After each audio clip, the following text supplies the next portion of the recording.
जय हिंद दोस्तों, वंदे मातरम। आज की तारीख में अगर हम लोग फ़िक्शंस की बात करें तो हमारे सामने मूवीज़ के तौर पर काफ़ी ज़्यादा फ़िक्शन परोसा जाता है। कुछ चीज़ों के ऊपर हम भरोसा करते हैं, कुछ चीज़ों के ऊपर हम भरोसा नहीं करते हैं। लेकिन इन सबके बीच में एआई एक ऐसा, मैं कहूँगा, बवंडर बनकर आया है कि जो लोग इसके बारे में नहीं जानते हैं, कहीं न कहीं आने वाले समय में वो पछताएँगे। एआई एक ऐसा टूल है, एआई एक ऐसा, मैं कहूँगा, पूरा युग आने वाला है एआई का, कि जहाँ पर यदि आप एआई से भली-भाँति परिचित नहीं हैं, तो कहीं न कहीं आपको बहुत ज़्यादा परेशानी होगी। अब ऐसे में अगर हम सीधे तौर पर बात करें, तो सालों से super intelligence, artificial intelligence, science fiction किताबों और मूवीज़ का हिस्सा रहा है।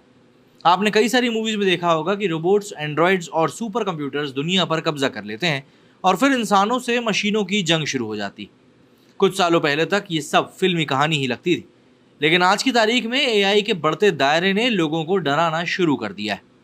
सबसे पहले तो आप यही समझ लें, दरअसल एजीआई क्या है और इसकी चर्चा क्यों हो रही है, ये जानना बहुत ज़रूरी है।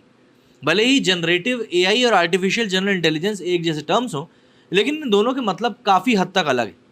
जनरेटिव एआई का मतलब एक ऐसे डीप लर्निंग मॉडल से है जो हाई क्वालिटी टेक्स्ट, इमेज और दूसरे कंटेंट क्रिएट कर सकता है। ये कंटेंट उसकी ट्रेनिंग पर बेस्ड डेटा के आधार पर होते हैं। हालांकि इन क्षमताओं के होने का ये मतलब नहीं है कि एक एआई सामान्य तौर पर इंटेलिजेंस है। यहीं पर एजीआई यानी कि आर्टिफिशियल जनरल इंटेलिजेंस की शुरुआत होती है। एजीआई मशीन इंटेलिजेंस का एक बड़ा रूप है।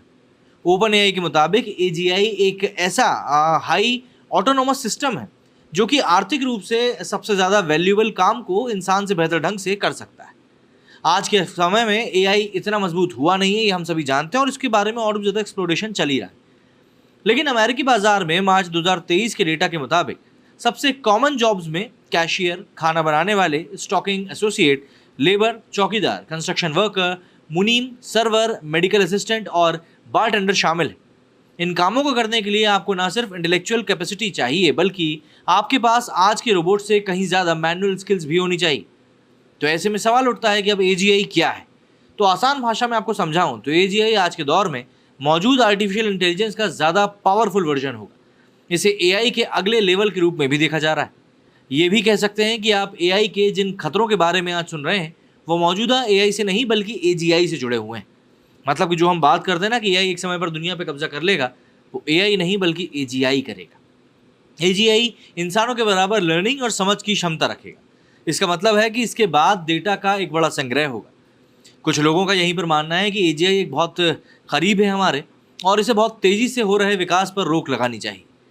तो अब एक्सपर्ट्स की इसके ऊपर देखिए कई सारी राय हैं, जैसे कि स्टीफन हॉकिंग की अगर हम बात करें तो इन्होंने तो बहुत पहले ही एजीआई को लेकर चेता दिया था। उन्होंने कहा था कि वो खुद से उड़ान भर सकेगा और खुद को बहुत तेज़ी से विकसित भी कर सकेगा, और जाहिर सी बात है इस रेट पर डिज़ाइन करेगा कि आपको देखकर कहीं ना कहीं भौचक्का कर देगा। इंसान जिनके विकास की रफ्तार बहुत धीमी है, वो उससे मुकाबला नहीं कर सकेंगे। वहीं एलॉन मस्क भी एजीआई को लेकर वॉर्न ऑलरेडी कर चुके हैं।